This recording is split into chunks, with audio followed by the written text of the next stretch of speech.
Meus amigos, sejam muito bem-vindos ao nosso novo canal no YouTube. Aqui nós pretendemos falar, como eu disse no nosso vídeo de introdução, a respeito de diversos assuntos, desde política até filosofia, religião às vezes, eventualmente, assuntos que dizem respeito a notícias do dia mesmo, comentários de notícias. Pretendo também entrevistar algumas pessoas, ceder esse espaço para que algumas pessoas possam expor alguns dos seus conhecimentos. Nós podemos falar a respeito também de ciências humanas, algumas coisas sobre ciências naturais também. Então, o espaço ele principalmente busca dar alguma fundamentação a certas discussões que eu tenho visto na direita brasileira e no meio católico em especial, que são muito pobres, são discussões de temas importantíssimos, mas que são muito pouco embasados. As pessoas não estudam as obras mais importantes a respeito desses assuntos, não querem estudar e, portanto, não conhecem os conceitos principais, não conhecem o status questiones, o estado da questão, que a questão se encontra, e outros também que são questões mais opinativas, mas que nós vemos uma pobreza, um tom exclusivamente ideológico, né?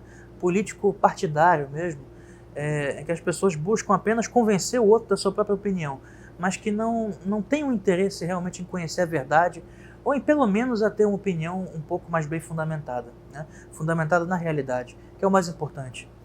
E, em primeiro lugar, eu trago aqui para vocês a questão a respeito da monarquia e da república, né? Essa discussão que é tão maltratada, né, no Brasil atual, tanto nos defensores da república, que nós vemos defendendo uma pretensa liberdade que o regime republicano traía, e também a expressão da vontade geral, da vontade popular, que seria uma necessidade no Estado. Essa ideia, que na verdade vem de Jean-Jacques Rousseau, é absurda, né? Uma das ideias iluministas mais esdrúxulas. Já dizia Henry Kissinger, que é um autor de quem eu não gosto, mas que Rousseau jamais tinha sido apresentado às aberrações na vontade popular do século XX. Né? Se ele tivesse visto os movimentos de massa do nazismo, do comunismo, do fascismo, creio que teria mudado um pouquinho a sua ideia a respeito da lei como fruto da vontade geral. Né? A vontade geral pode ser um dia uma coisa, outro dia outra, e pode chegar a aberrações, pode chegar a negar a própria natureza do homem. Né? Mas também entre os defensores da monarquia, e esses, muitos deles são mais próximos de mim, nós vemos argumentos de nível muito baixo, né? Argumentos quase infantis, puramente ideológicos, ou então que expressam ideias que já foram há muito tempo refutadas. Né? E que é importante nós darmos algum esclarecimento, ou pelo menos indicar algumas obras importantes para que essas pessoas possam seguir essas discussões com mais responsabilidade. Nós temos no caso da monarquia, por exemplo, o argumento de que seria o regime mais natural do homem e que, portanto, expressaria de uma forma mais perfeita a natureza do ser humano e transformaria o Estado numa espécie de extensão da família. Né? Esse argumento já foi refutado por diversos autores, alguns autores péssimos, né?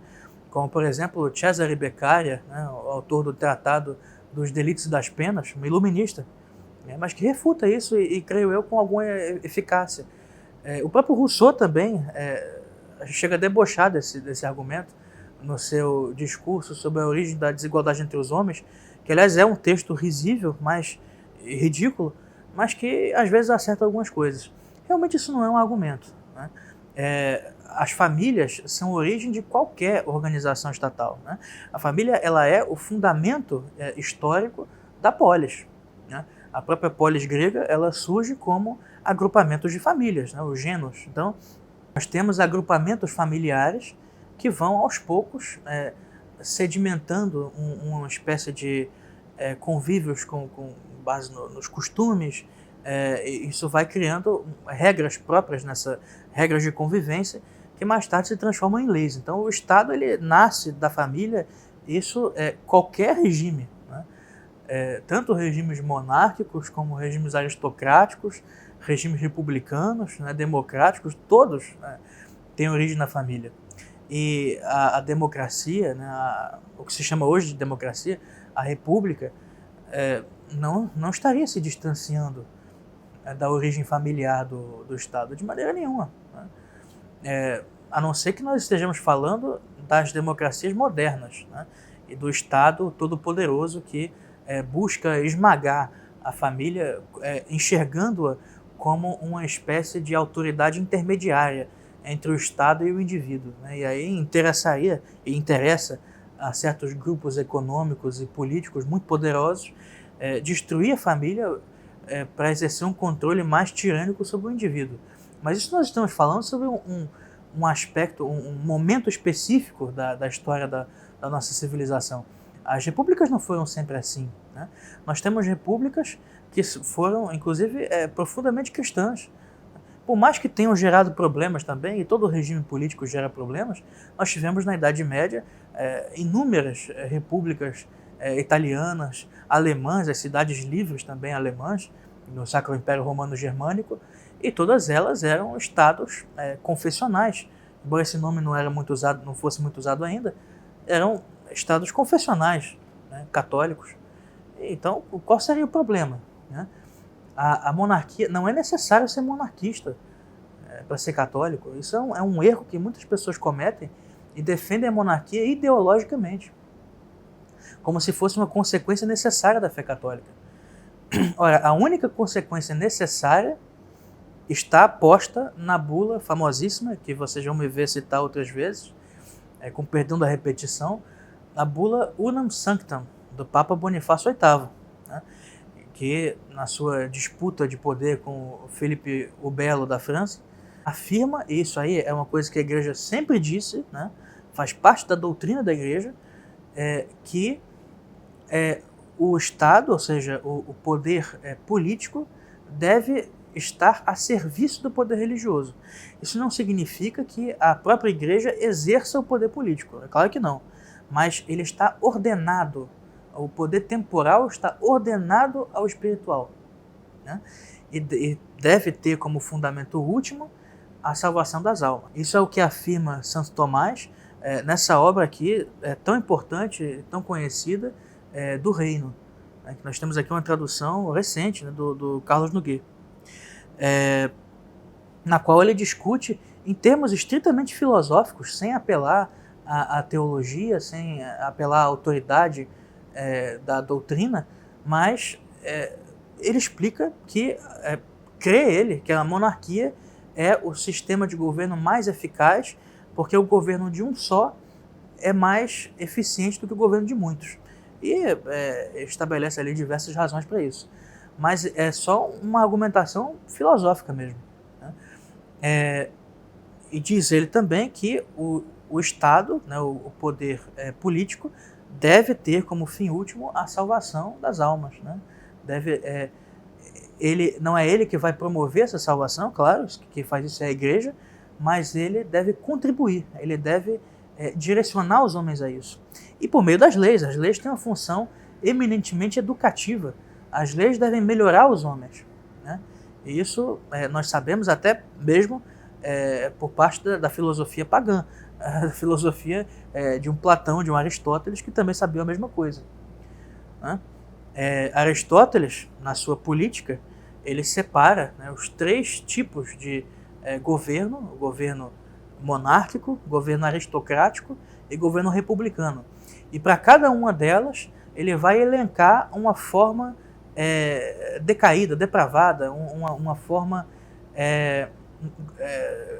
corrompida de governo. A monarquia, se ela se corrompe, vai se tornar uma tirania. A aristocracia, se corrompe, vai se tornar uma oligarquia, ou seja, do governo dos mais virtuosos, que é a aristocracia, vai se tornar o governo dos mais ricos.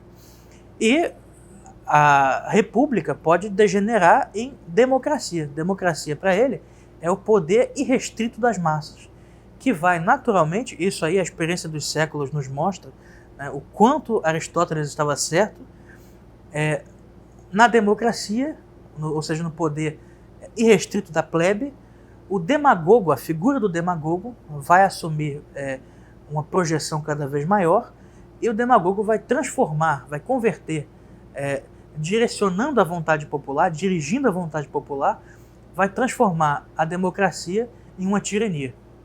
Então, o fruto maduro da degeneração de uma república é a tirania também, né? Então, é evidente que esses assuntos devem ser estudados com muito cuidado e nós não devemos tratar outras formas de governo como inferiores, como imperfeitas ou como governos que expressam menos a revelação cristã. Isso não tem nada a ver uma coisa com a outra, né?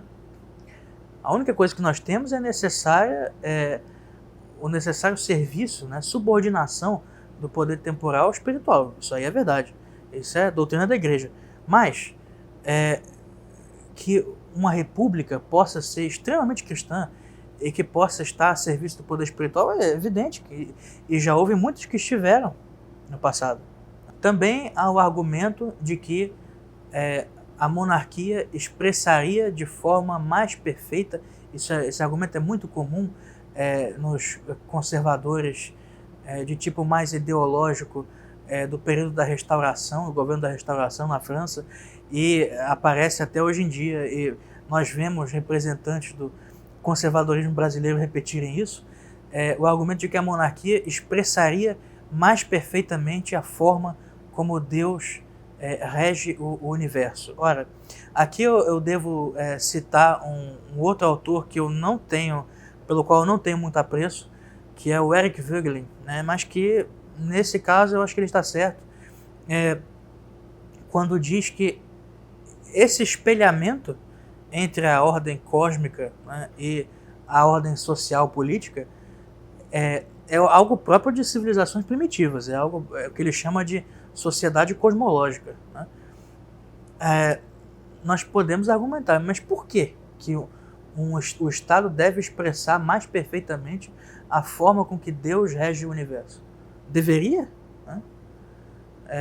Sem dúvida, como eu já disse, o Estado deve propiciar, facilitar, né, deve educar os homens, torná-los melhores e propiciar a sua salvação, ajudar nesse processo. Mas o Estado deve realmente expressar a forma como Deus rege o universo? Será mesmo? Então, esses argumentos eles são muito fracos, são muito problemáticos, não foram discutidos com a devida profundidade e são apenas afirmados assim para convencer as massas como parte de um discurso político, apenas, né? Nós temos, em último lugar, as contestações históricas que nós podemos fazer, né? E aí, bom, todos nós sabemos que a monarquia no Brasil foi, do ponto de vista católico, foi um dos regimes que mais perseguiu a igreja, né? Teve uma relação extremamente problemática. A monarquia brasileira teve uma influência imensa da maçonaria, né? E nós tivemos, né, o caso mais emblemático é a questão religiosa de 1872, que culminou na prisão de Dom Vital. Então, é claro que a monarquia não foi benéfica no Brasil à igreja, né? E o regime republicano acabou permitindo um crescimento maior da fé, né? Mal ou bem.